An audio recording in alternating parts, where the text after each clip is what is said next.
Assalamualaikum warahmatullahi wabarakatuh. Selamat siang teman-teman dan Pak Sparta. Hari ini kami dari kelompok 3 akan menjelaskan mengenai credit risk, individual loan risk.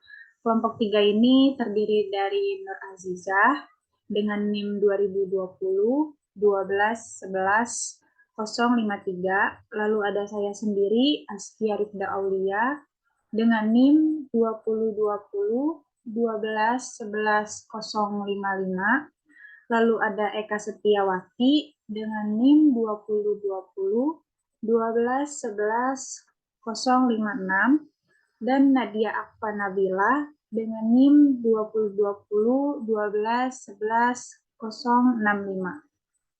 Next.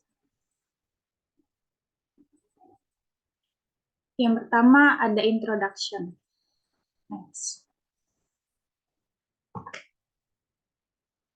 Lembaga keuangan atau LK adalah istimewa karena kemampuannya untuk secara efisien mengubah klaim keuangan penabung rumah tangga menjadi klaim yang dikeluarkan untuk perusahaan, individu, dan pemerintah. Kemampuan LK untuk mengevaluasi informasi dan untuk mengontrol serta memantau peminjam memungkinkannya mengubah klaim ini dengan biaya serendah mungkin bagi semua pihak. Salah satu jenis transformasi klaim finansial yang dibahas di dalam bab 1 itu adalah alokasi kredit. Artinya, LK mengubah klaim penabung rumah tangga dalam bentuk deposito menjadi pinjaman yang diberikan kepada korporasi, individu, dan pemerintah. FI menerima risiko kredit atas pinjaman ini dengan imbalan pengembalian wajar yang cukup untuk menutupi biaya pendanaan. Next.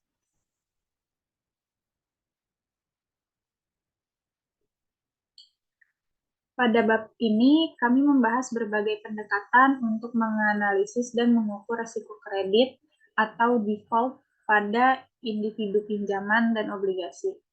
Pengukuran risiko kredit pada pinjaman atau obligasi individu sangat penting jika seorang manajer FI ingin yang pertama itu menetapkan harga meminjamkan atau menilai suatu obligasi dengan benar.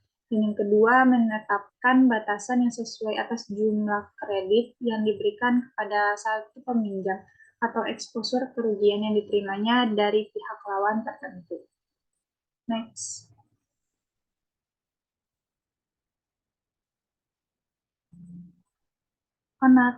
Next.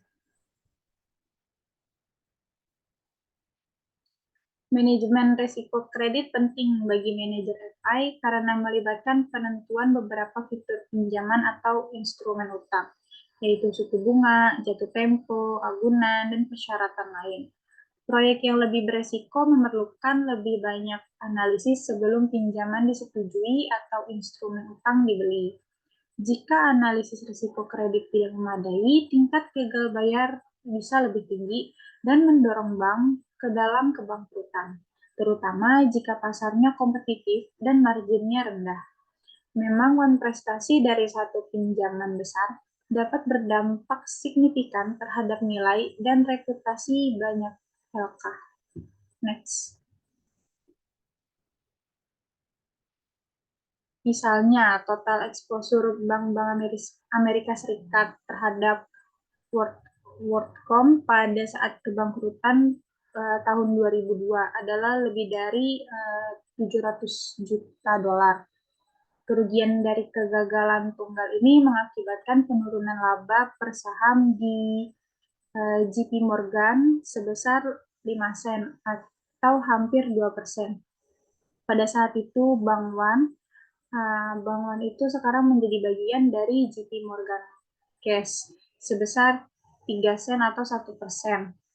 Dan di Bank of America sebesar 5 sen atau 1%. Next.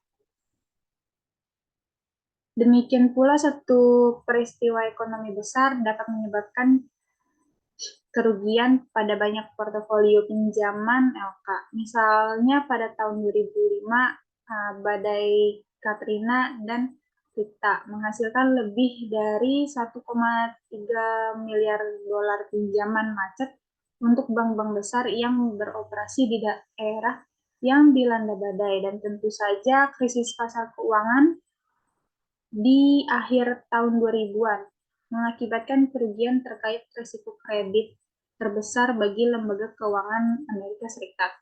Kerugian dari jatuhnya nilai instrumen kredit on dan off balance sheet, itu misalkan hipotek, sekuritas yang didukung hipotek, kartu kredit, itu mencapai 2,3 triliun dolar di seluruh dunia.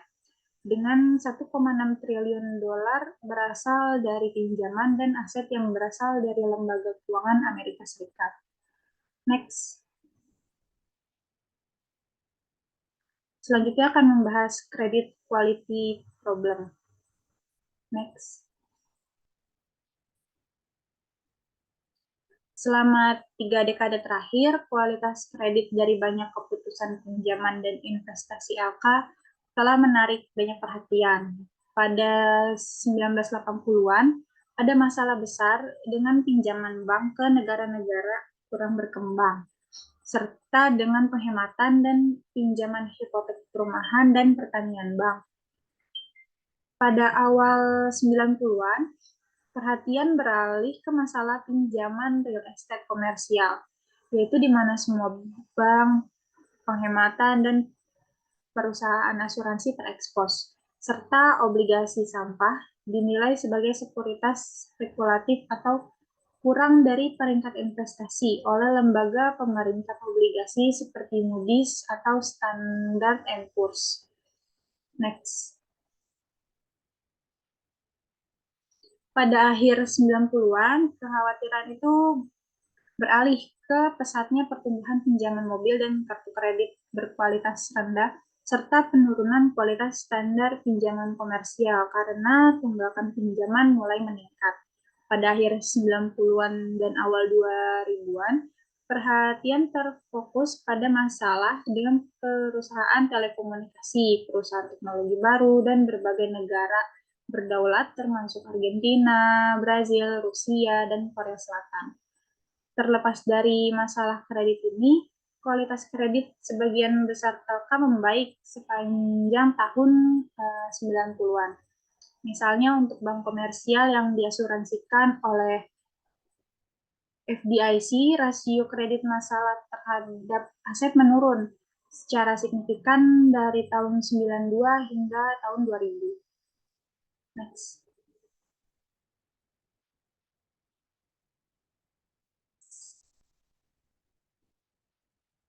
Masalah kualitas kredit dalam kasus terburuk dapat menyebabkan lembaga keuangan bangkrut atau dapat mengakibatkan pengurangan modal yang signifikan dan kekayaan bersih yang berdampak negatif terhadap prospek pertumbuhannya dan kemampuannya untuk bersaing dengan lembaga keuangan domestik dan internasional lainnya. Namun, risiko kredit tidak hanya berlaku untuk area pinjaman tradisional dan investasi obligasi, karena bank dan lembaga keuangan lainnya telah berkembang menjadi penjaminan kredit dan aktivitas off-balance sheet lainnya. Jenis eksposur risiko kredit baru telah muncul, menyebabkan kekhawatiran di kalangan manajer dan regulator. Dengan demikian, analisis risiko kredit sekarang menjadi penting untuk berbagai macam perjanjian kontraktual antara LK dan rekanan. Next. Ada 4 tipe pinjaman. Yang pertama itu ada pinjaman komersial dan industri, lalu ada pinjaman real estate, ada pinjaman individu, dan juga pinjaman lainnya. Next.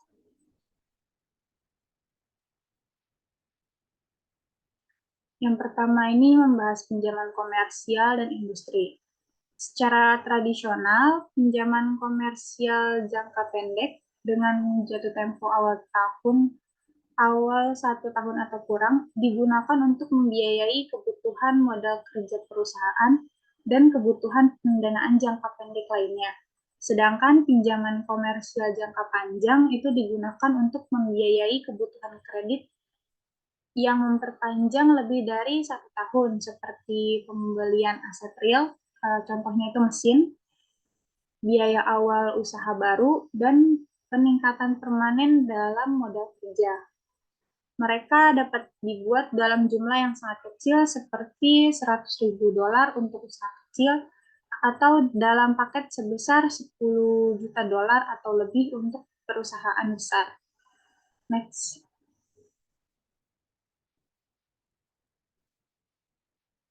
Pinjaman komersial dan industri yang besar sering disindikasikan. Pinjaman sindikasi adalah pinjaman yang disediakan oleh sekelompok lembaga keuangan sebagai lawan dari pemberi pinjaman tunggal. Pinjaman sindikasi ini disusun oleh FI utama atau agen dan peminjam. Setelah persyaratan yaitu tarif, biaya, dan perjanjian ditetapkan, pemotongan pinjaman dijual ke LK lain. Selain itu, pinjaman komersial dan industri dapat dijamin atau tanpa jaminan. Next. Pinjaman terjamin atau pinjaman beragun aset itu adalah pinjaman yang didukung oleh aset spesifik peminjam. Jika peminjam gagal bayar, pemberi pinjaman memiliki hak gadai atau klaim pertama atas aset tersebut. Lalu ada pinjaman tanpa jaminan atau utang junior. Adalah pinjaman yang hanya memiliki klaim umum atas aset peminjam jika terjadi kontrastasi. Next.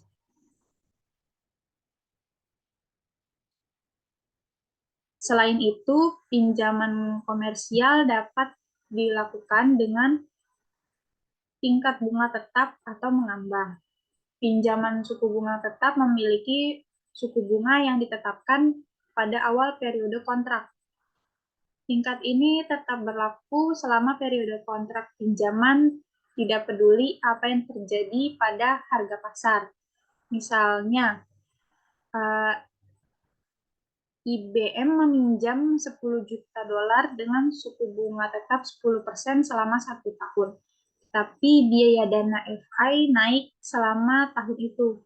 Karena ini adalah pinjaman dengan suku bunga tetap, FI menanggung semua resiko suku bunga. Next.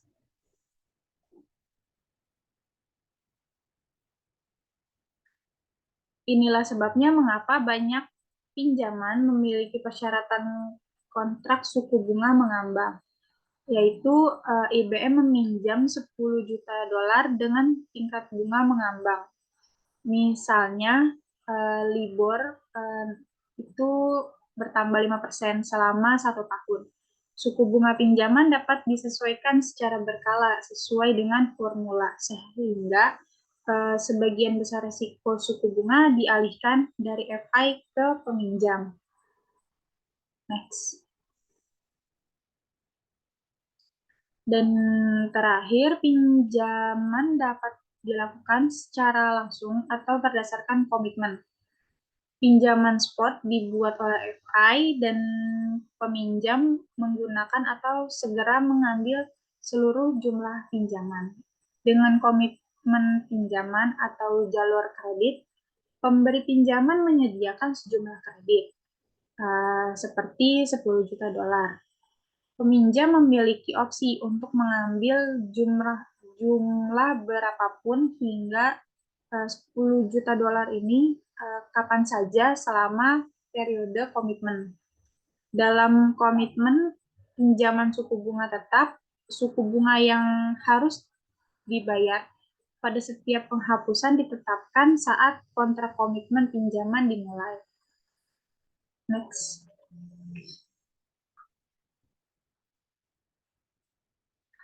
Hal ini dapat menguntungkan selama periode kenaikan suku bunga karena peminjam dapat meminjam sesuai kebutuhan dengan suku suku bunga yang telah ditentukan sebelumnya. Jika tingkat penurunan, peminjam dapat meminjam dari sumber lain. Kerugiannya itu ada di biayanya. Seringkali biaya di muka diperlukan selain biaya akhir untuk porsi komitmen yang tidak terpakai. Dalam komitmen suku bunga mengambang, peminjam membayar suku bunga pinjaman yang berlaku saat pinjaman benar-benar ditarik. Next.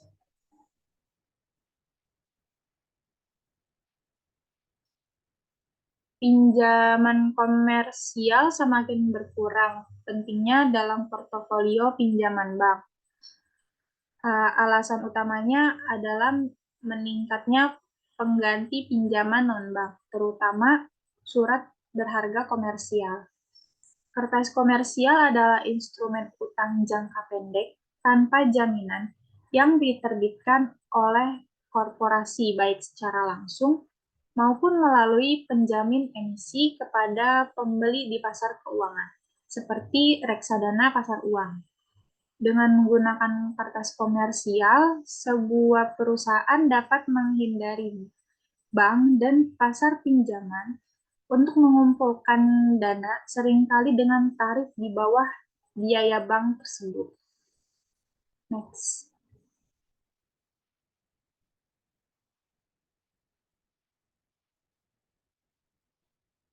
Next.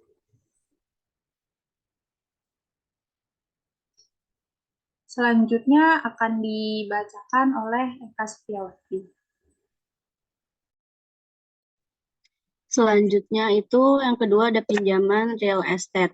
Pinjaman real estate terutama berupa pinjaman hipotek dan beberapa pinjaman ekuitas rumah bergulir sekitar 12% dari portofolio pinjaman real estate pada Maret 2015.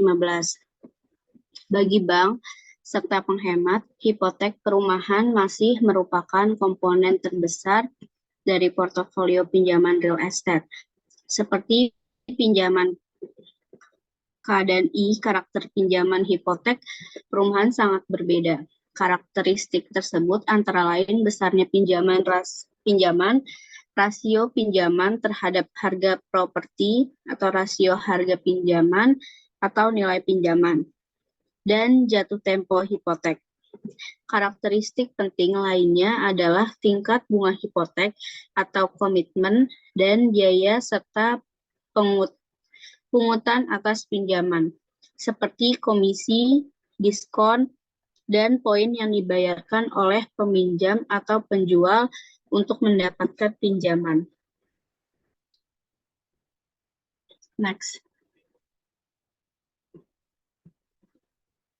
Selain itu, tingkat hipotek berbeda menurut apakah hipotek memiliki tingkat bunga tetap atau tingkat bunga mengambang. Juga disebut tingkat yang dapat disesuaikan. Hipotek dengan tarif yang dapat disesuaikan memiliki tingkat kontrak mereka secara berkala, disesuaikan dengan beberapa indeks yang mendasarinya, seperti tarif T-bill 1 tahun, proporsi hipotek suku bunga tetap KRM dalam portofolio financial institution bervariasi dengan siklus suku bunga. Dalam periode suku bunga rendah, peminjam lebih memilih hipotek dengan suku bunga tetap daripada suku bunga yang dapat disesuaikan. Akibatnya, proporsi ARM terhadap hipotek suku bunga tetap dapat sangat bervariasi selama siklus suku bunga. Next. Hipotek perumahan adalah pinjaman jangka panjang dengan jatuh tempo rata-rata 28 tahun. Di bawah pinjaman ekuitas rumah, peminjam menggunakan ekuitas yang mereka miliki di rumah mereka sebagai jaminan untuk pinjaman. Portofolio hipotek perumahan juga rentan terhadap risiko gagal bayar. Misalnya, selama jatuhnya harga real estate di akhir tahun 2000-an, Banyak harga rumah yang benar-benar turun di bawah harga di pertengahan tahun 2000-an. Hal ini menyebabkan lonjakan dramatis dalam tingkat gagal bayar hipotek dan akhirnya penyitaan oleh bank dan penghematan. Next. Selanjutnya itu ada pinjaman individu. Jenis pinjaman utama lainnya adalah pinjaman individu atau konsumen, seperti pinjaman pribadi dan mobil. Bank komersial, perusahaan pembiayaan, pengecer, lembaga tabungan, serikat kredit, dan perusahaan minyak juga menyediakan pembiayaan pinjaman konsumen melalui kartu kredit, seperti Visa, Mastercard, dan kartu kredit hak milik yang dikeluarkan oleh misalnya Sears dan AT&T. Transaksi kartu kredit biasanya harus disahkan oleh bank pemegang kartu. Next.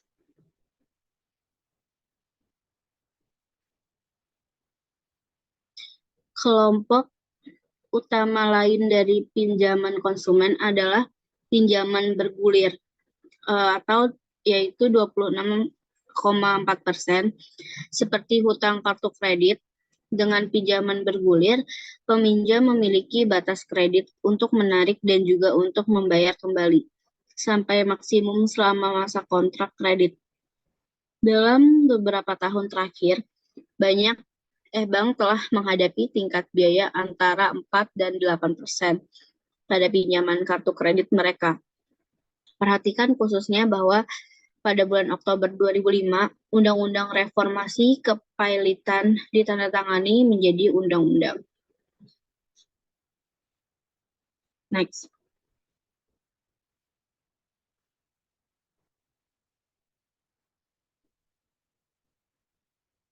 Tindakan ini mempersulit konsumen untuk menyatakan pailit. Akibatnya terjadi lonjakan pengajuan kebangkrutan pada musim panas dan awal musim gugur tahun 2005. Tepat sebelum aturan baru mulai berlaku, akibatnya bank melihat lonjakan tagihan kartu kredit. Tingkat pengembalian ini secara signifikan lebih tinggi daripada pinjaman komersial. Perhatikan juga bahwa tingkat tagihan kartu kredit meningkat tajam selama krisis keuangan yang secara signifikan lebih tinggi daripada pembebanan pinjaman komersial. Tingkat gagal bayar yang relatif tinggi tersebut sekali lagi menunjukkan pentingnya evaluasi risiko sebelum putusan kredit. Next.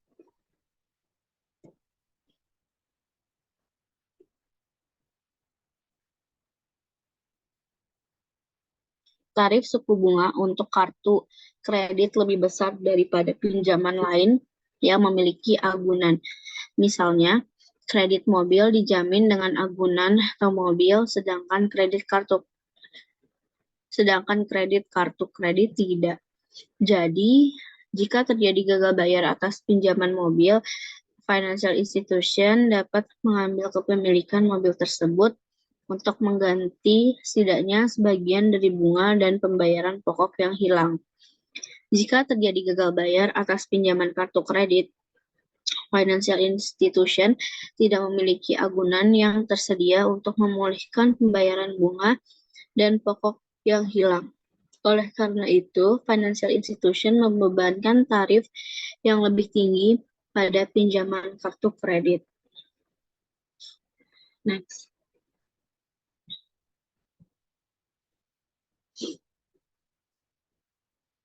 Selain itu, kondisi persaingan di setiap pasar serta peraturan seperti yang diberlakukan di tingkat nasional, negara bagian, atau kota plafon riba atau tarif maksimum yang dapat dikenakan lembaga keuangan pada utang konsumen dan hipotek. Semua memengaruhi struktur tarif untuk pinjaman konsumen. Misalnya, pada tahun 2015, serikat kredit yang disewa secara federal dilarang mengenakan biaya lebih dari 18% untuk pinjaman apapun. Next.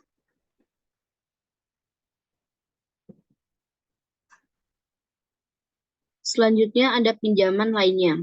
Kategori pinjaman lain dapat mencakup beragam jenis dan peminjam, termasuk petani, bank lain, lembaga keuangan non-bank seperti pinjaman broker margin, pinjaman yang membiayai persentase portofolio investasi individu, pemerintah negara bagian dan lokal, bank asing, dan pemerintah yang berdaulat. Next.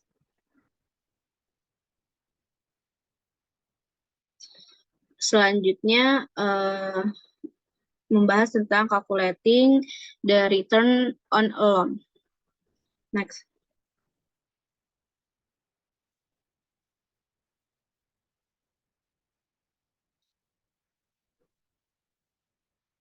Elemen penting dalam proses manajemen kredit setelah keputusan untuk memberikan pinjaman dibuat adalah penetapan harganya. Ini termasuk penyesuaian untuk risiko kredit yang dirasakan atau risiko gagal bayar peminjam serta biaya dan agunan yang mendukung pinjaman. Bagian ini menunjukkan satu metode yang digunakan untuk menghitung pengembalian pinjaman tradisional pendekatan pengembalian aset. LK telah mengembangkan program penentuan harga hubungan yang menawarkan potongan harga bagi nasabah berdasarkan jumlah total layanan berbasis biaya yang digunakan dan investasi yang dimiliki oleh LK. Penetapan harga hubungan berbeda dengan penetapan harga transaksi yang lebih tradisional, di mana pelanggan membayar tarif dan ditetapkan untuk suatu layanan terlepas dari jumlah total bisnis atau non-pinjaman lain yang dilakukan dengan LK. Next.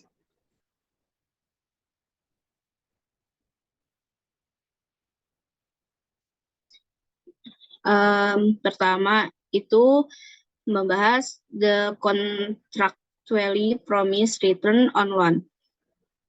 Uraian pinjaman sebelumnya memperjelas bahwa sejumlah faktor memengaruhi pengembalian yang dijanjikan yang dicapai LK pada jumlah pinjaman atau aset dolar tertentu. Faktor-faktor ini termasuk yang berikut. Yang pertama, tingkat bunga pinjaman. Yang kedua, setiap biaya yang berkaitan dengan pinjaman. 3, premi risiko kredit atas pinjaman. Keempat, jaminan pinjaman. Dan yang kelima, persyaratan non-harga lainnya, terutama saldo kompensasi dan persyaratan cadangan. Next.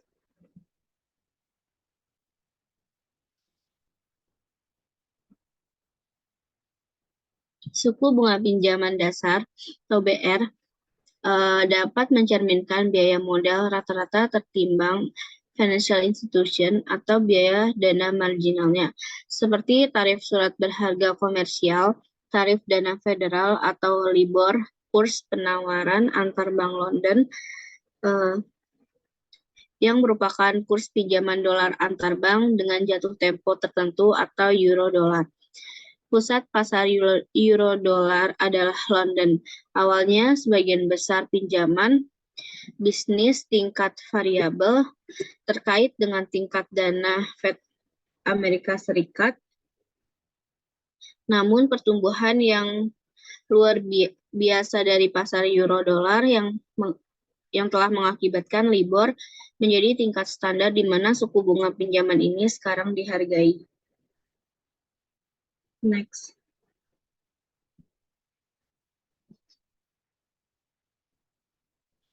Suku bunga pinjaman dasar dapat mencerminkan suku bunga dasar pinjaman. Suku bunga utama paling sering digunakan untuk menentukan harga pinjaman jangka panjang, sedangkan suku bunga Fed Fund dan suku bunga LIBOR paling sering digunakan untuk menentukan harga pinjaman jangka pendek. Secara tradisional, tarif utama adalah tarif yang dibebankan pada pelanggan financial institution dengan risiko yang paling rendah. Next.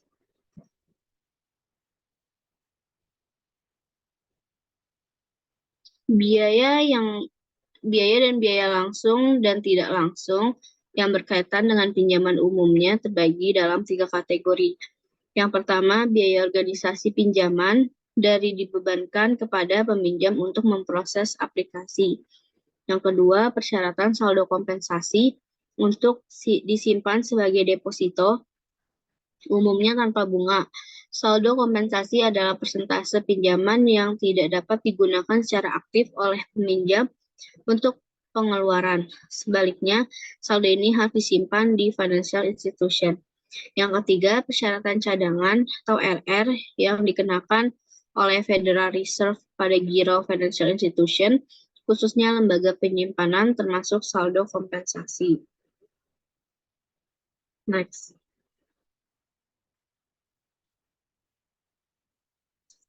Selanjutnya B itu the expected return on a loan. Pengembalian pinjaman yang dijanjikan 1 plus K yang disetujui oleh peminjam dan pemberi pinjaman termasuk fitur suku bunga pinjaman dan non suku bunga seperti biaya. Pengembalian pinjaman yang dijanjikan bagaimanapun mungkin berbeda dari yang diharapkan dan memang pengembaliannya pinjaman yang sebenarnya karena risiko gagal bayar. Risiko awal adalah risiko bahwa peminjam tidak dapat atau tidak mau memenuhi persyaratan yang dijanjikan dalam kontrak pinjaman. Risiko gagal bayar biasanya ada pada tingkat tertentu di semua pinjaman. Next.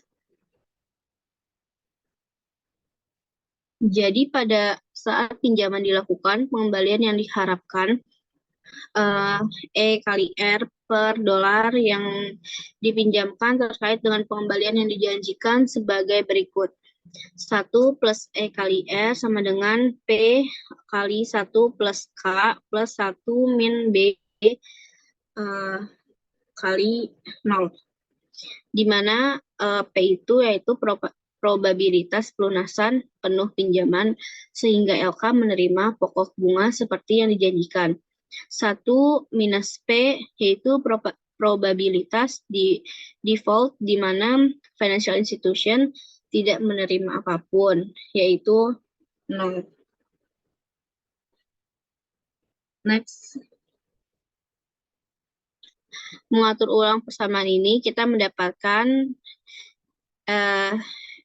E kali R sama dengan P kali 1 plus K minus 1. Sejauh itu, P kurang dari 1. Risiko default hadir. Ini berarti manajer financial institution harus yang pertama menetapkan premi risiko cukup tinggi untuk mengkompensasi risiko ini, dan yang kedua mengakui bahwa penetapan premi beresiko tinggi serta biaya dan tarif dasar yang tinggi sebenarnya dapat mengurangi kemungkinan pembayaran kembali. Next. Pendekatan pengukuran dan penetapan harga yang dibahas dalam bab ini mempertimbangkan risiko kredit berdasarkan probabilitas menerima pembayaran yang dijanjikan atas pinjaman tersebut. Pembayaran aktual atau gagal bayar pinjaman setelah dikeluarkan dapat bervariasi dari probabilitas yang diharapkan.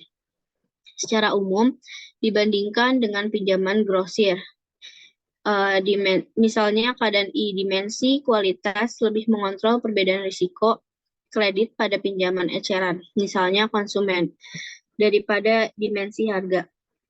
Kami membahas alasan untuk ini di bagian selanjutnya, itu diikuti oleh bagian yang mengevaluasi berbagai cara manajer financial institution dapat menilai ukuran yang sesuai premi risiko pinjaman. Ini adalah kunci untuk menetapkan harga pinjaman grosir dan exposure risiko utang dengan benar. Next. Yang C yaitu retail versus wholesale credit decision. Yang pertama itu retail. Karena ukuran dolar pinjaman yang kecil dalam konteks keseluruhan portofolio aset LK dan biaya yang lebih tinggi untuk mengumpulkan informasi tentang peminjam rumah tangga atau pinjaman konsumen, sebagian besar keputusan pinjaman yang dibuat Di tingkat retail cenderung berupa keputusan menerima atau menolak. Terlepas dari risiko kredit mereka, peminjam yang diterima sering dikenakan tingkat bunga yang sama dengan implikasi premi risiko yang sama. Next.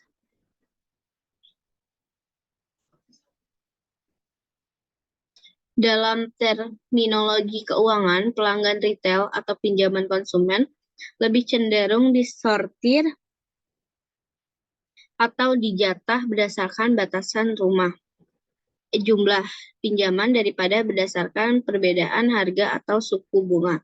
Artinya, pada tingkat retail, LK mengendalikan risiko kreditnya dengan penjatahan kredit, bukan dengan menggunakan kisaran suku bunga atau harga. Selanjutnya akan dibacakan oleh Nur Azizah.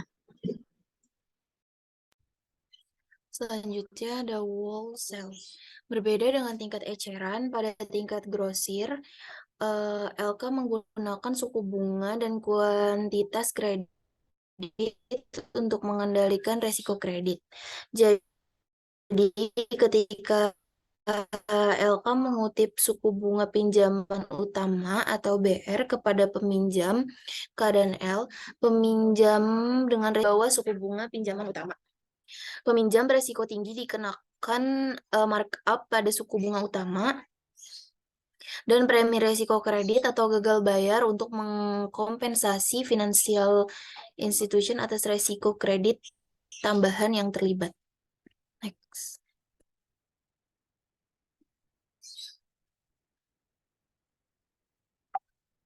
Selama mereka dikompensasikan dengan tingkat suku bunga yang cukup tinggi atau premi risiko kredit atas rentan permintaan kredit tertentu, LK mungkin bersedia meminjamkan dana kepada peminjam borongan beresiko tinggi.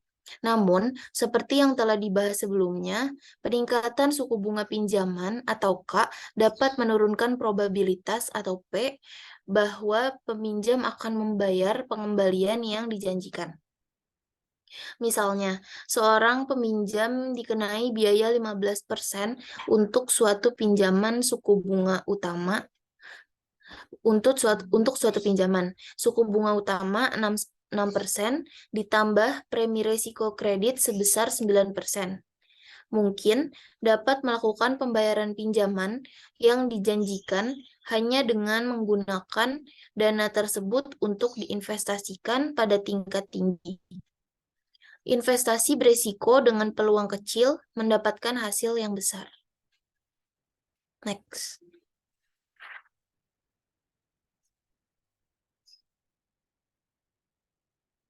Menurut definisi proyek beresiko tinggi memiliki probabilitas yang relatif tinggi untuk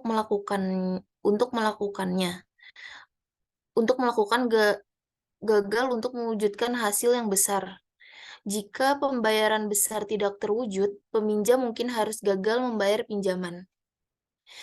Hal ini menunjukkan bahwa biaya suku bunga kontraktual yang sangat tinggi atas pinjaman sebenarnya dapat mengurangi pengembalian pinjaman yang diharapkan oleh LK karena suku bunga yang tinggi mendorong peminjam untuk berinvestasi dalam proyek-proyek yang berisiko. Sebagai alternatif, hanya peminjam yang berniat menggunakan dana pinjaman untuk berinvestasi dalam proyek berisiko tinggi atau peminjam berisiko tinggi yang mungkin tertarik untuk meminjam dari LK dengan suku bunga tinggi. Next.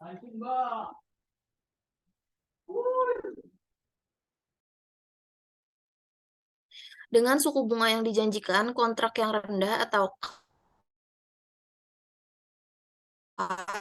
peminjam tidak perlu mengambil resiko tinggi dalam penggunaan dana mereka, dan mereka yang menggunakan pembiayaan FI. Peminjam dengan proyek berisiko rendah dan pengembalian rendah tidak lagi merasa menguntungkan untuk meminjam dari LK dan keluar dari kumpulan calon peminjam.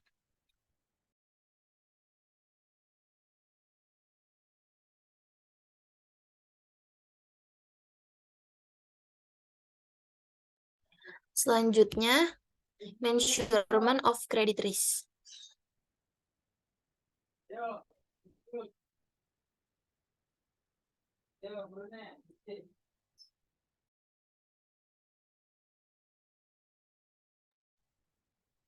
Untuk mengkalibrasi ekspor risiko gagal kredit dan keputusan investasi, serta untuk menilai ekspor risiko kredit dalam pengaturan kontrak di luar neraca, seperti komitmen pinjaman, manajer FI perlu mengukur kemungkinan gagal bayar pinjaman. Kemampuan untuk melakukan ini sangat bergantung pada jumlah informasi yang dimiliki LK tentang peminjam. Di tingkat retail, banyak informasi yang perlu dikumpulkan secara internal atau dibeli dari agen kredit eksternal. Pada tingkat grosir, sumber informasi ini didukung oleh informasi yang tersedia untuk umum, seperti laporan akuntansi bersertifikat, harga saham dan obligasi, serta laporan analis. Jadi, untuk perusahaan publik, lebih banyak informasi yang dihasilkan dan tersedia untuk LK daripada yang tersedia untuk toko sudut pemilik tunggal yang kecil.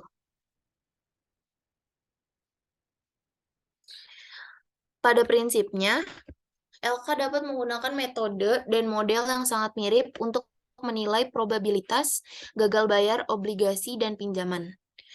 Meskipun pinjaman cenderung melibatkan lebih sedikit pemberi pinjaman kepada peminjam tunggal manapun dibandingkan dengan banyak pemegang obligasi, pada dasarnya pinjaman dan obligasi adalah kontrak yang menjanjikan pembayaran tetap atau diindeks secara berkala di masa depan.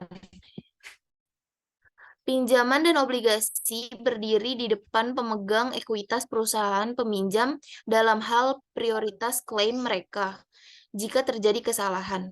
Juga obligasi seperti pinjaman termasuk perjanjian membatasi atau mendorong berbagai tindakan untuk meningkatkan kemampuan pembayaran kembali.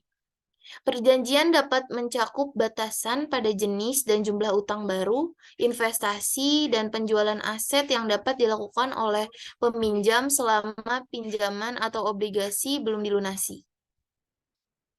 Next. Perjanjian keuangan juga sering dikenakan membatasi perubahan rasio keuangan peminjam seperti rasio leverage atau rasio lancar. Misalnya, perjanjian pembatasan umum yang disertakan dalam banyak kontrak obligasi dan pinjaman membatasi jumlah dividen yang dapat dibayarkan perusahaan kepada pemegang ekuitasnya. Jelas, untuk setiap arus kas tertentu, pembayaran dividen yang tinggi kepada pemegang saham berarti lebih sedikit yang tersedia untuk pembayaran kembali kepada pemegang obligasi dan pemberi pinjaman. Selain itu, imbal hasil obligasi seperti suku bunga pinjaman grosir biasanya mencerminkan premi risiko yang bervariasi dengan persepsi kualitas kredit peminjam dan agunan atau dukungan keamanan utang. Next. Selanjutnya ada Delfoot Risk Model. Ekonom, analis, dan manajer financial institution telah menggunakan banyak model berbeda untuk menilai risiko gagal bayar pinjaman dan obligasi. Ini bervariasi dari model yang relatif kualitatif hingga model yang sangat kuantitatif. Selanjutnya, model-model ini tidak saling eksklusif. Seorang manajer laporan keuangan dapat menggunakan lebih dari satu model untuk mencapai keputusan penetapan harga kredit atau penjatahan jumlah pinjaman. Seperti yang akan dibahas lebih rinci di bawah ini, banyak waktu dan usaha yang telah dikeluarkan oleh LK baru-baru ini dalam membangun model evaluasi risiko kredit yang sangat teknis. Next.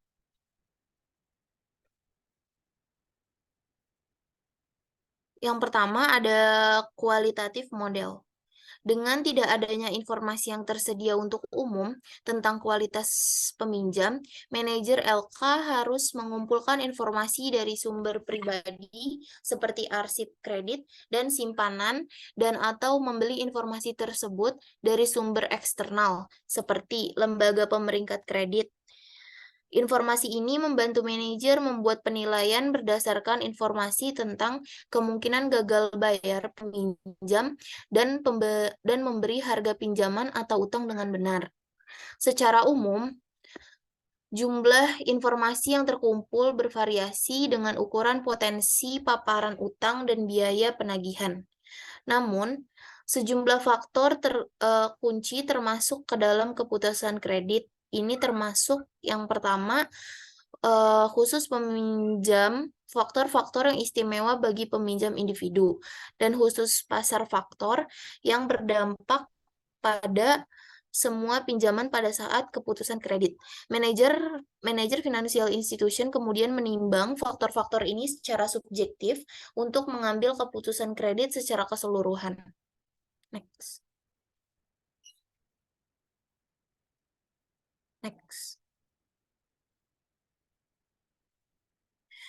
Selanjutnya ada reputasi. Reputasi peminjam melibatkan riwayat peminjaman dari permohonan kredit. Jika dari waktu ke waktu, peminjaman telah membangun reputasi untuk pembayaran yang cepat dan tepat waktu, hal ini meningkatkan daya tarik pemohon terhadap LK. Hubungan pelanggan jangka panjang antara peminjam dan pemberi pinjaman yang membentuk sebuah kontrak implisit mengenai peminjaman dan pembayaran kembali yang melampaui kontrak hukum formal eksplisit yang menjadi dasar hubungan peminjam dan pemberi pinjaman. Pentingnya reputasi yang hanya dapat dibangun dari waktu ke waktu melalui pembayaran kembali dan perilaku yang diamati merugikan peminjam kecil yang baru. Ini adalah salah satu alasan penawaran umum perdana sekuritas hutang oleh perusahaan kecil seringkali membutuhkan hasil yang lebih tinggi daripada penawaran perusahaan yang lebih tua dan lebih berpengalaman. Yang kedua, ada manfaat. Seorang peminjam atau struktur modal rasio utang terhadap ekuitas mempengaruhi kemungkinan gagal bayar karena sejumlah besar utang seperti obligasi dan pinjaman meningkatkan beban bunga pinjaman dan menimbulkan klaim yang signifikan atas arus kasnya, seperti yang ditunjukkan pada gambar 10/5. Rasio utang ekuitas yang relatif rendah mungkin tidak akan berdampak signifikan terhadap probabilitas pembayaran utang. Namun, di luar titik tertentu, risiko kebangkrutan meningkat. Begitu pula kemungkinan hilangnya bunga atau pokok untuk pemberi pinjaman.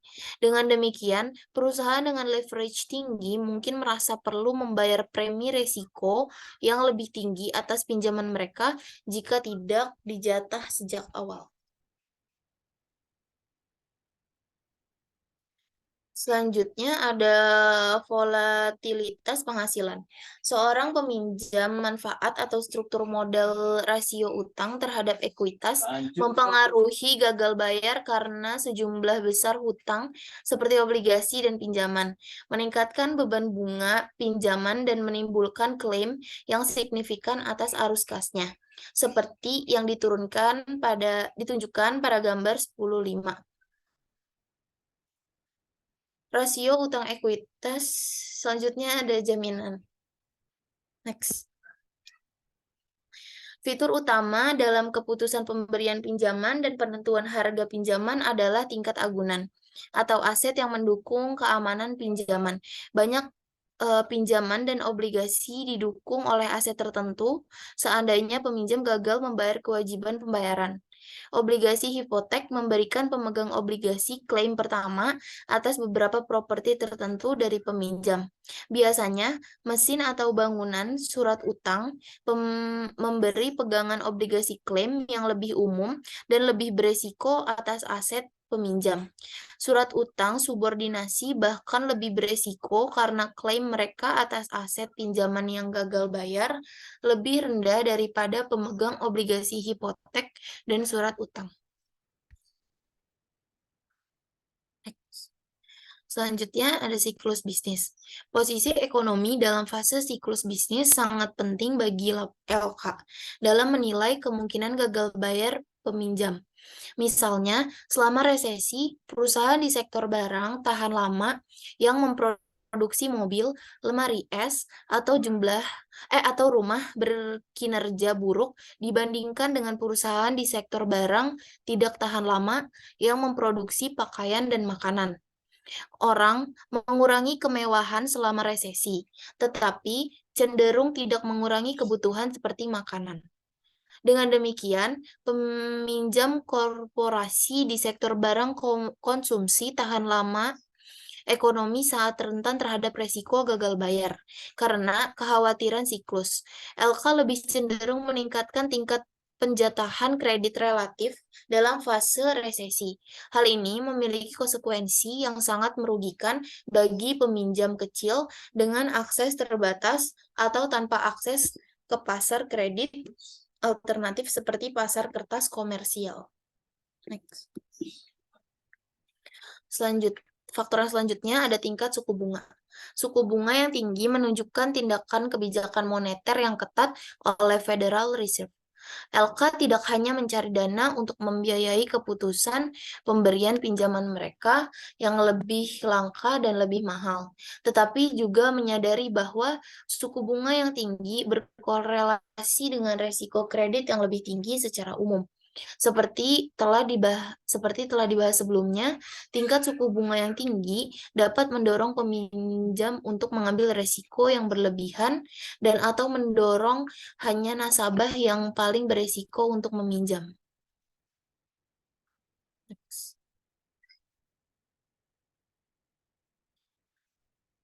Selanjutnya ada kuantitatif model. Yang pertama, model penilaian kredit. Model penilaian kredit adalah model kuantitatif yang menggunakan karakteristik peminjam yang diamati baik untuk menghitung skor yang mewakili probabilitas gagal bayar pemohon atau untuk mengurutkan pinjaman ke dalam kelas resiko gagal bayar yang berbeda dengan memilih dan menggabungkan karakteristik peminjam ekonomi dan keuangan yang berbeda. Seorang manajer LK dapat yang pertama itu memilih dan menggabungkan karakteristik pinjaman ekonomi dan keuangan yang berbeda. Sedangkan seorang manajer LK dapat pula mengevaluasi tingkat relatif atau pentingnya faktor-faktor ini. Meningkatkan penetapan harga atas risiko gagal bayar, lebih mampu menyaring pelamar pinjaman buruk, dan berada dalam posisi yang lebih baik untuk menghitung cadangan yang diperlukan untuk memenuhi kerugian pinjaman yang diharapkan di masa depan. Next.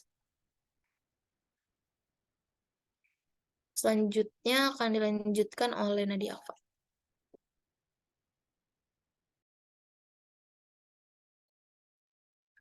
Selanjutnya ada modal penilaian kredit. Manfaat utama dari penilaian kredit adalah pemberi pinjaman kredit dapat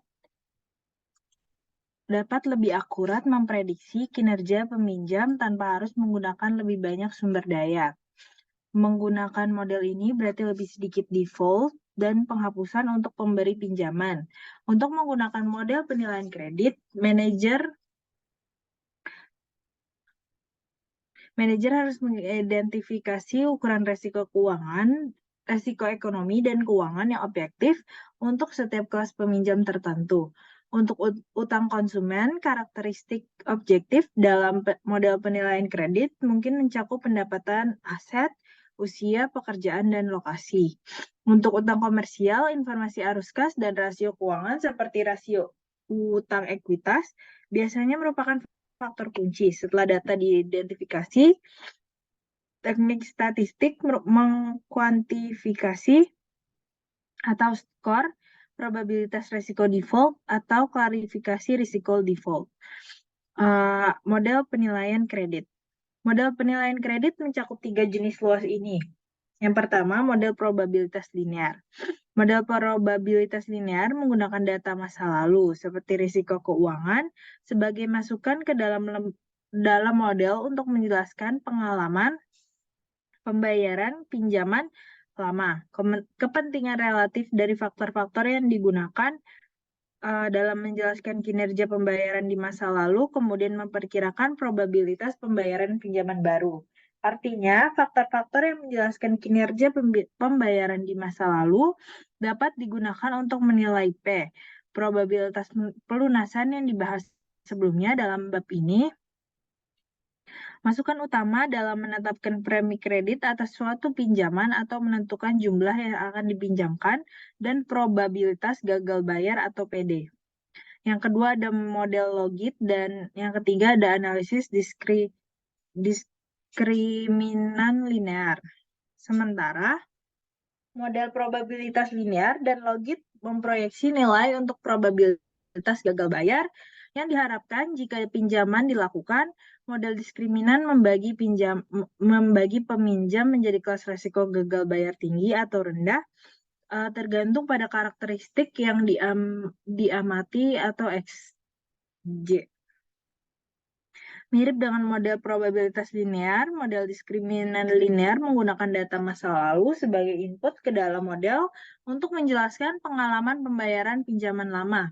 Kepentingan relatif dari faktor-faktor yang digunakan dalam menjelaskan kinerja pembayaran di masa lalu, kemudian meramalkan apakah pinjaman tersebut termasuk dalam kelas gagal bayar yang tinggi atau rendah. Selanjutnya ada model penilaian kredit. Ada sejumlah masalah dalam menggunakan model analisis diskriminan untuk melakukan evaluasi resiko kredit.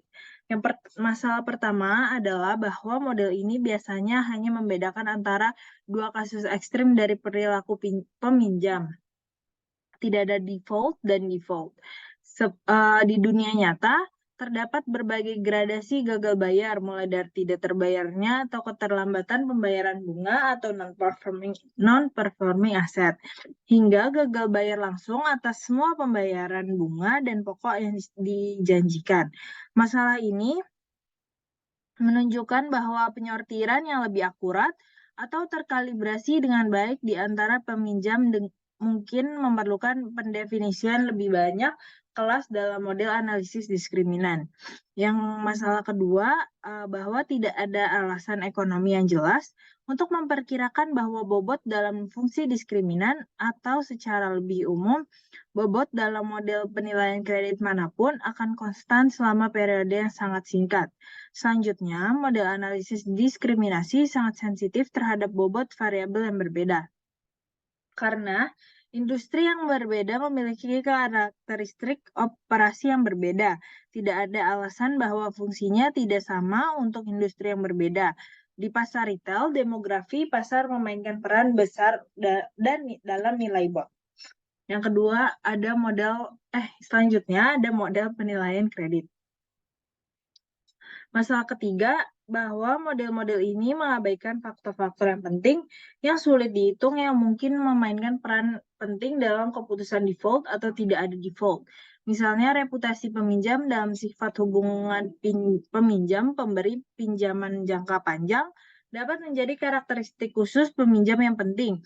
Seperti juga faktor makro seperti fase siklus bisnis, variabel-variabel ini sering diabaikan dalam model penilaian kredit. Selain itu, model penilaian kredit tradisional jarang menggunakan informasi yang tersedia untuk umum seperti harga hutang publik dan ekuitas peminjam. Selanjutnya ada masalah keempat berkaitan dengan catatan standar yang disimpan oleh lembaga keuangan. Saat ini tidak ada database terpusat pada pinjaman bisnis yang gagal karena alasan kepemilikan dan lainnya. Beberapa satuan tugas yang dibentuk oleh konsorsium bank komersial, perusahaan asuransi, dan perusahaan konsultasi saat ini berusaha untuk membangun database semacam itu sebagian besar sebagai tanggapan terhadap reformasi persyaratan modal bank. Namun, mungkin pada bertahun-tahun sebelum mereka dikembangkan, hal ini membatasi kemampuan banyak lembaga keuangan untuk menggunakan model penilaian kredit tradisional dan model kuantitatif pada umumnya untuk pinjaman bisnis yang lebih besar walaupun penggunaannya untuk pinjaman konsumen yang lebih kecil seperti pinjaman kartu kredit, di mana database terpusat yang jauh lebih baik tersedia atau sudah mapan. Model resiko kredit yang lebih baru digunakan teori keuangan dan lebih banyak tersedia pasar finansial data untuk membuat kesimpulan tentang probabilitas gagal bayar pada instrumen hutang dan pinjaman. Akibatnya, model ini paling relevan dan mengevaluasi pinjaman kepada peminjam yang lebih besar di sektor korporasi. Sejumlah pendekatan atau model resiko kredit yang lebih baru ini termasuk yang pertama, struktur jangka panjang pendekatan resiko kredit, yang kedua, pendekatan tingkat kematian, yang ketiga, model RAOC, yang keempat, model opsi. Sementara beberapa model ini berfokus pada aspek resiko kredit, semuanya terkait dengan ketergantungan yang kuat pada teori keuangan modern dan pasar keuangan. Yang pertama ada probability of default pada instrumen utang satu periode. Asumsikan bahwa FI mensyaratkan pengembalian yang diharapkan pada 1 tahun atau kupon 0. Keamanan utang perusahaan sama dengan setidaknya pengembalian bebas risiko bahwa pada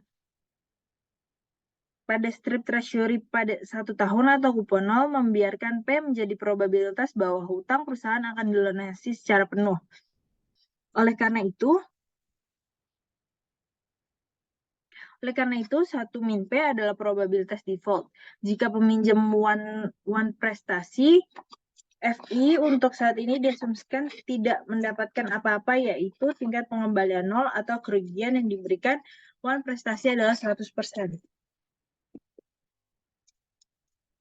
Dengan menunjukkan pengembalian kontrak yang dijanjikan pada strip utang, perusahaan 1 tahun sebagai 1 plus K, dan strip treasury 1 tahun bebas resiko kredit sebagai 1 plus I. Manajer FI hanya akan mengacuh tak acuh antara sekuritas koperasi dan treasury ketika P 1 plus K sama dengan 1 plus I, atau pengembalian yang diharapkan dari sekuritas perusahaan sama dengan tingkat bebas resiko. Misalkan Y adalah proporsi pokok dan bunga pinjaman yang dapat tertagih pada saat gagal bayar, di mana secara umum Y positif, manajer FI akan menetapkan pengembalian pinjaman yang diharapkan sama dengan tingkat bebas resiko dengan cara berikut. 1 min P Y dikali 1 plus K plus P 1 plus K sama dengan 1 plus I. Istilah baru di sini adalah 1 min P Y 1 plus K. Ini adalah hasil yang diharapkan FI jika peminjam gagal bayar. Selanjutnya ada probability default pada instrumen utang multiperiod. Analisis ini untuk memperoleh resiko kredit atau probabilitas gagal bayar yang terjadi di pasar untuk pinjaman atau obligasi jangka panjang, yaitu obligasi 2 tahun. Untuk melakukan ini, manajer harus mengestimasi probabilitas bahwa obligasi akan gagal bayar pada tahun kedua tergantung pada probabilitas bahwa obligasi tersebut tidak gagal bayar pada tahun pertama. Probabilitas bahwa suatu obligasi akan gagal bayar pada tahun tertentu jelas bergantung pada fakta bahwa gagal bayar tidak terjadi lebih awal. Probabilitas suatu obligasi akan gagal bayar pada suatu tahun tertentu. T adalah probabilitas default marginal untuk tahun itu 1 min PT. Namun, untuk pinjaman 2 tahun, probabilitas gagal bayar marginal pada tahun kedua berarti 1 min P2. Dapat berbeda dari probabilitas gagal bayar marginal pada tahun pertama, yaitu 1 min P1. Jika kita menggunakan probabilitas default marginal ini, probabilitas default kumulatif pada suatu waktu antara sekarang dan akhir tahun 2 adalah CP sama dengan 1 min P1 P2. Selanjutnya ada penurunan tingkat mortalitas risiko kredit. Manajer FI dapat menganalisis bersejarah atau pengalaman risiko gagal bayar sebelumnya, yaitu angka kematian, obligasi, dan pinjaman dengan kualitas yang sama. Pertimbangkan untuk menghitung P1 dan P2 menggunakan model tingkat kematian. Di sini adalah P1 adalah probabilitas obligasi atau pinjaman kelas pinjaman. kelas B bertahan pada tahun pertama penerbitannya. Jadi 1 min P1 adalah tingkat kematian marginal atau kemungkinan gagal bayar obligasi atau pinjaman pada tahun pertama penerbitan. Etika P2 adalah probabilitas pinjaman bertahan di tahun kedua mengingat gagal bayar tidak terjadi selama tahun pertama. 1 min P2 adalah angka kematian marginal untuk tahun kedua. Jadi untuk setiap tingkat kualitas peminjam korporat, kurva tingkat kematian marginal atau MMR dapat menunjukkan pengalaman tingkat gagal bayar historis obligasi dalam kelas kualitas tertentu di setiap tahun setelah penerbitan obligasi atau pinjaman. Selanjutnya ada penurunan tingkat mortalitas resiko kredit.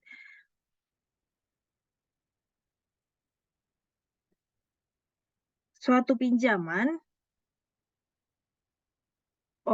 MMR 1 sama dengan total value of grade B bonds defaulting in year 1 of issue dibagi total value of grade B bonds outstanding in year 1 of issue. Untuk MMR kedua, total value of grade B bonds defaulting in year 2 of issue dibagi total value of grade B bonds outstanding in year 2 of issue adjusted for defaults, calls, sinking, fund redemption, and maturities in the prior year. Bahwa seiring bertambahnya usia obligasi kelas B, probabilitas gagal bayar mereka meningkat setiap tahun berturut-turut. Tentu saja pada kenyataannya, setiap bentuk kurva kematian adalah mungkin. Ada kemungkinan MMR bisa datar, menurun dari waktu ke waktu, atau menunjukkan bentuk fungsional yang lebih kompleks. Tingkat kematian marginal ini dapat diperkirakan dari data aktual obligasi dan gagal bayar.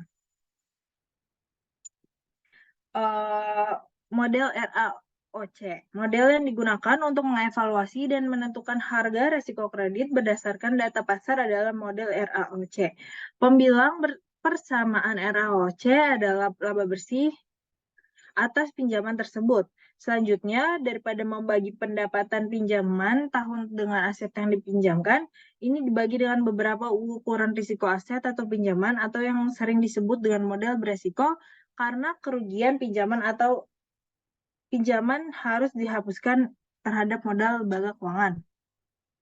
RAOC sama dengan 1 year net income on a loan dibagi loan atau aset risk or capital at risk.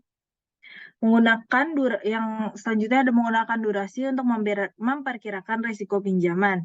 Durasi menunjukkan bahwa persentase perubahan nilai pasar aset seperti pinjaman LN bagi LN terkait dengan durasi pinjaman dan besarnya shock suku bunga R per 1 plus R, di mana R adalah tarif dasar BR ditambah premi resiko kredit. Untuk rumusnya LN per LN sama dengan min D LN R plus 1R. 1 plus R. Menggunakan tarif default pinjaman untuk memperkirakan risiko pinjaman. Beberapa lembaga keuangan biasanya terbesar dengan database gagal bayar pinjaman yang sangat baik, membagi pendapatan 1 tahun dengan produk dari tingkat kerugian, tak terduga, dan proporsi pinjaman yang hilang karena gagal bayar. Dengan demikian, RAOC sama dengan 1 year net income per dollar loan per unexpected default rate dikali proportion of loan loss on default.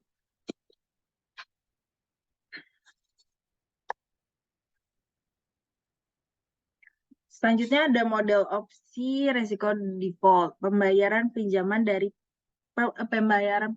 dari pinjaman. Fungsi pembayaran untuk peminjam pada gambar di samping, di mana S adalah ukuran investasi, ekuitas awal di perusahaan, B adalah nilai obligasi atau pinjaman yang masih beredar, dan A adalah nilai pasar aset perusahaan.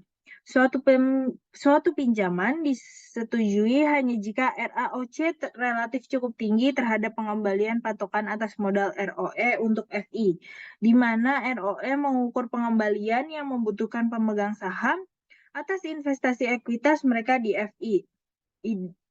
idenya di sini adalah bahwa peminjam harus dilakukan hanya pengembalian jika investasi pada gambar di samping ternyata buruk sehingga aset perusahaan dinilai pada titik tertentu. A1, pemegang saham perseroan terbatas, pemilik perusahaan akan default atas hutang perusahaan, mengubah asetnya ke pemegang utama dan hanya kehilangan saham awal mereka di perusahaan atau S. Sebaliknya, jika perusahaan melakukan dengan baik dan aset jumlah maksimum yang dapat diperoleh kembali oleh FI atau pemegang obligasi adalah B, pembayaran yang dijanjikan. Namun peminjam yang memiliki opsi gagal bayar atau pelunasan akan secara rasional membayar pinjaman hanya jika A lebih dari B, yaitu jika nilai pasar aset melebihi nilai pembayaran utang yang dijanjikan. Peminjam yang nilai asetnya turun di bawah B akan gagal bayar dan menyerahkan aset yang tersisa kepada pemegang utang. Fungsi pembayaran kepada pemegang utang ditunjukkan pada gambar seperti. Selanjutnya ada penerapan model valuasi opsi pada perhitungan premi di resiko default. Secara teoritis, model ini adalah alat yang elegan untuk mengekstraksi premi dan probabilitas default. Ini juga memiliki implikasi konseptual yang penting mengenai variabel mana yang menjadi fokus dalam evaluasi resiko kredit, misalnya nilai pasar seperti aset perusahaan A, dan risiko aset 2. Meskipun begitu, model ini memiliki jumlah masalah implementasi dunia nyata. Mungkin paling signifikan adalah kenyataan bahwa baik nilai pasar aset perusahaan A maupun volatilitas aset perusahaan diamati secara langsung. Model analisis Moody dan frekuensi default yang diharapkan. Model Moody Analytics sebenarnya mengenali masalah ini dengan menggunakan pendekatan model penetapan harga opsi atau OPM untuk mengekstraksi nilai pasar tersirat dari aset A dan volatilitas aset dari aset perusahaan tertentu. Model Moody's Analytics menggunakan nilai ekuitas di perusahaan dari setara dengan pemegang opsi, panggilan pada aset perusahaan. Dari pendekatan ini dan hubungan antara volatilitas nilai pasar ekuitas perusahaan dan asetnya, dimungkinkan untuk menurunkan volatilitas aset dari setiap perusahaan tertentu dan nilai pasar dari kekayaan perusahaan menggunakan nilai tersirat untuk aset dan nilai A, nilai pasar, kemungkinan distribusi kemungkinan nilai aset perusahaan relatif terhadap kewajiban utangnya saat ini dapat dihitung selama tahun depan. Ringkasan, bab ini membahas berbagai pendekatan untuk mengukur risiko kredit,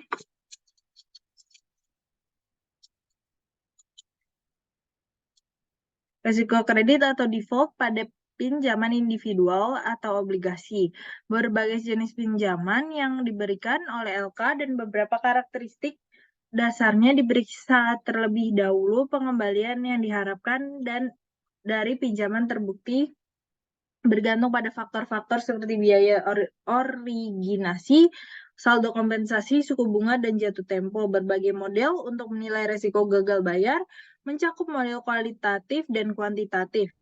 Model kualitatif biasanya mengandung faktor spesifik perusahaan seperti reputasi dan leverage, dan faktor spesifik pasar seperti siklus bisnis dan tingkat suku bunga. Sedangkan model kuantitatif seperti model probabilitas linear, model logit, dan model diskriminan linear terbukti memberikan skor kredit yang dapat memberi peringkat atau mengklasifikasikan pinjaman berdasarkan risiko gagal bayar yang diharapkan. Model kuantitatif yang lebih ketat memanfaatkan teori keuangan dan data keuangan. Ini termasuk struktur berjangka dan model tingkat kematian serta RAROC, dan model berbasis opsi. Sekian dari presentasi kami. Terima kasih. Apakah ada tambahan dari Eka Setiawati atau Askia Rikda atau Nur Azizah? Tidak. Oke. Sekian dari presentasi kami. Wassalamualaikum warahmatullahi wabarakatuh.